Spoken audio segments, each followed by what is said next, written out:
matchup that you see from these two, and I'm going to say this so that the chat can pay attention, DM loves to catch Pelca landing with Pyra F smash because Pelca loves pulling Snake Grenade. Oh, so we're going to be seeing a lot of that because it just extends how long it's out. Pelca just dies for it, and it's a very common thing for Snake to do, so DM's super smart to catch him off for it. But here comes game one. Yeah, and DM has got the lead. Pyra already trying to go for that side B to stop him from landing. Great, actually, decisions here. That down tilt, wait on the air dodge, perfectly timed, and DM cycling between these two characters as he needs. Yeah, 100%. We're seeing a pretty even game one here. Pelca playing a lot more passively than we see. I feel like he's usually just kind of dashing in DM's face, trying to test if DM's ready for the dash attack and stuff like that to condition. But good Nikita, though. Yeah, solid Nikita to stop the recovery, but... Great up air. That was a good call out. Oh, is he stuck? Yes, he is. That's going to be the stock. Great find. I didn't even see that. But yeah, stock lead for Pelca right now is going to be on the board for sure. And Snake with the stock lead. I know we said it about Banjo. I know we said it about Wario. But hey, when you're getting this far into the brackets, you better play a character that can hold their stock. And Snake is one of those as well. Yeah, super heavy. Lots of great projectiles. The frame one combo breaker with grenade. There's not a lot that DM can do to end this stock other than reads or just conditioning. 100%, but he's playing super patient with the Pyra here, and Pelca's honestly letting him take a lot of space just because not a lot of people realize this, but like top players when they're playing, they get a lot of that space just from risk reward. Like he's at 40%, Pelca's at kill percent. DM can take a lot more space safely just because Pelca has to be scared of his options. Absolutely. Pelca, though, getting DM up to 80 with this grenade spam, 100 even with that back air. And DM really has to take this stock soon. This could be huge. Wow, not going for the down throw there. I'm surprised. He had a really good setup there. Goodness. Yeah, great recovery as well. He had a really great setup there with the C4 on the platform that probably would have caught roll in, but just opting to get him off stage. Pretty reasonable. Their recovery is pretty gimpable, so. Absolutely. That's their one main weakness as a character. Because they're on stage and, like, neutral games are very, very powerful. And all their aerials are very good, but off stage they struggle against characters such as Snake, which his side B has a better edge guard game than some characters. Yeah, and a phenomenal empty hop coming out there to take the second stock. And yeah, as we said, Snake, character that can hold his stocks. Wow, the frame trap from there. The grenade, that was so smart from Pelca. Oh my god, Pelca just showing a masterclass on this matchup at the moment. He just knows what's happening. And that was insane. Because the grenade forced him to choose an option there. It forced him to like choose a tech option there, and then the C4 covered roll in, and the grenade covered roll out if he chose it. Yeah. That was so smart from Pelca to recognize what could DM have done? He could have rolled out and got hit by the grenade, I guess. Yeah, that's it. Or like maybe like delay get up attack or something.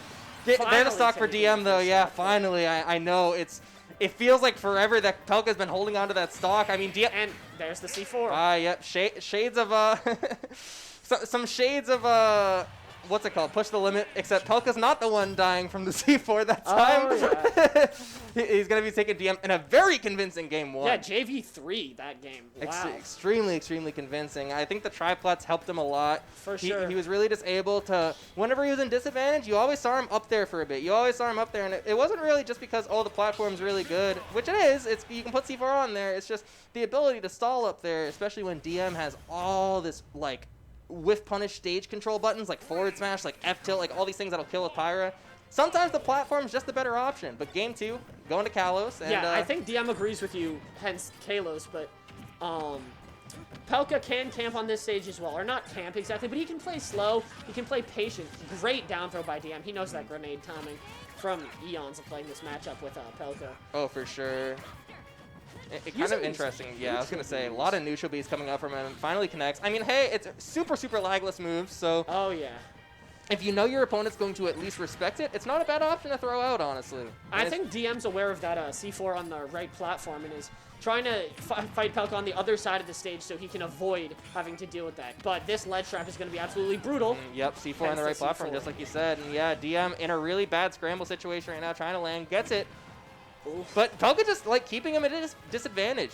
I feel like Pelca's doing a really great job of recognizing how DM wants to play after he gets back to neutral, and great back air by Pelca. No, that up B by DM was it was a like calculated risk. He thought he could combo into it from the down air, but Pelca's DI out and then subsequent punish proved that Pelca was ready for it and he was not willing to mess up his DI even once. He's taking this game just as seriously as he would if he was down 3 stars to 1. And now we see Snake with a stock lead again, similar percentages on the board. This is definitely not what DM wanted. I feel like DM was really like playing off of getting the stock lead here, just playing off of like being able to focus more on staying grounded and catch Pelca's landings once he had that stock lead. And absolutely. Unfortunately, not working out right now. Pelca is playing out of his mind. Is but that gonna? No, not gonna take it. 130. That move kills deceptively late, actually, I would say. Oh, if you DI 100%. correctly. Yeah, if you DI it correctly, which down and away I'm pretty sure is the correct way to do it. I could be wrong. That is true. My best friend plays Pyra Mythra. I played this matchup. Not this matchup, but I play versus Pyra Mythra all the time. Down and away is correct. That's fair. And yeah, DM getting a stock a bit earlier this time, not losing his second, so it's really going to come down to how much he can make things happen. Yeah, if he can make something happen with what's left of this stock. Oh! Pelca just, that was brutal from Pelca. You see a lot of those forward smashes come out, and you're like, why is he doing that? It's like, whenever you watch a Pelca set, yeah, that's why. It's like, sometimes he just knows you might want to take this area, and he does it so early. Wow. An equally brave call-out from DM that probably should have hit if he timed it a little bit better, but still a great call-out. I'm surprised it didn't, but yes. See, it shows that DM is paying attention to what Pelca's doing. Even though Pelca's been on ledge like maybe 4 or 5 times this whole set, DM still has his ledge habits almost down. Yeah, we're sure as heck not going to be seeing Pelca use neutral get up anytime soon after that call-out from DM. Oh, so yeah. It'll at least be conditioning for DM, so he knows where to ledge trap a bit more consistently. Exactly. Great grab call-out, catching the grenade plug. Talking with other snakes in the region like Jeremiah, grabs in this matchup, very good. Yep, like you said, catching his landing with Pyra F smash. But like talking with Jeremiah is like, I don't know. He said grabbing against Snake when he pulls a landing grenade is like broken because you can just use the throw invincibility and the Snake will take the damage from the throw, damage from the grenade, and damage from your combo if you can get one. 100%. And DM just, again, like we said, a super big veteran in this matchup. That was such a great pickup from him. Just going from the down air into the grab and then getting all of a forward sudden he is back in this game. Oh, 100%. I don't think he was necessarily out. Once he got that second F smash, it really felt like a momentum shift. But we'll see if he can make something happen with the Pyra here. Shield whittling down right now. Down throw. Oh, nope. Going for the forward. And this is a really scary setup. Very, very good shield by DM to make sure that grenade did not hit him. His timing had to be impeccable there, or else Pelca would have just killed him straight up. But this could be bad. This is going to be really, really bad. Wow, actually gets the last hit of the side B onto Pelca and covering the forward smash with the F tilt too. DM is playing on his limbs. Oh, what a back air! What a back air is right. That was an insane comeback from DM. Really just taking his opponent's habits and saying, you are not allowed to do this. You're not allowed to neutral get up. You're not allowed to land. You're not allowed to pull grenades. Shutting down all of his options till Pelca has nowhere left to go but the blast. And there was a lot of risk to that read too, and it's something that you really need to kind of pay attention to and realize when you can throw out that risk, because he jumped over Snake there. He the whole entire time that he was hopping there waiting for Pelca to drop shield, he could have just gotten up tilted, but he knew that Pelca was waiting for that opportunity. He wasn't trying to predict that DM was going to do it at a certain timing. He knew that he was waiting to figure out the timing. So super smart from DM, just kind of stalling there, waiting for Pelca to get a little bit greedy, and then getting the backer off to seal at the stop. Absolutely, and that's something that DM's wonderful at. He waits for you to overextend a little bit, get a little bit like, I could win this, I could take this right here, and then he slaughters you. Stock, gone. But it's going to be small battlefield with the same matchup we're used to seeing here. So this will probably be similar to Game 1, except a big difference is that Pelca doesn't have the top platform, so he's not going to be able to avoid DM as well as he was Game 1. Yeah, that's definitely going to be huge. The platforms are a little bit lower than Pokemon Stadium too, so a little bit of sharking is going to come out from both of these players a bit more aggressively. I'm sure Snake up tilt will probably have a slightly bigger hitbox or something, but it won't be significant. Oh, yeah. And DM just using Pyra side B wonderfully to make sure that Pelca can't get his grenade setups. That Pelca's always on his toes. DM controlling that space better than we've seen him do all set, actually. But I think he's realized something in the matchup, that Pyra's side B is actually very, very good for making sure that Pelca can't do what he wants to do. Yeah, and that's the terrifying part about these stages with these low double platforms. Like, even if it's like Battlefield, it's Pyra can just kind of sit under that and use the platform as a little bit of a shield. Great back air follow-up, not enough. Good. Great DI from Pelca as well, but he can use the platform as a bit of a shield while he throws at the side B to just kind of create this kind of mock Steve wall. Yeah, absolutely. And DM up a lot of percent here. And that grenade, his own grenade, going to be taking Pelca out of that edgeguard situation. But he does have DM pretty much trapped in the corner here. Good, great F-tilt actually by DM.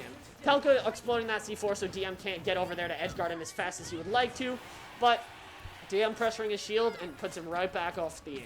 This could be big. Not getting the F-tilt. Great air dodge from Pelca, but great presence of mind from DM to just wait, see if Pelca's going to do any other defensive option. Yeah. I don't think Pelca was expecting the wait because I know he thought that DM wanted to close out that stock as soon as possible. And that was true, but DM knew if he just waited a fraction of a second, he would get the stock because Pelca had to pick an option there. Oh, 100%. And we're seeing a bit more passive play from Pelca here. I kind of agree with it, honestly. I feel like he's been, like we said at the start of the set, trying to match DM's tempo. Yeah, great knowledge of the matchup by DM, knowing the Mythra side B will clank with Nikita, making it so that he can get this 16% of extra credit. Ooh, F-throw. This could be huge. Yeah, clanking on the Nikita, as you said, and that's going to help him get back to stage here. And another thing that has taught me about, that this game has taught me about this matchup is that Pyra air dodge is insane, but that F-smash on the spacing.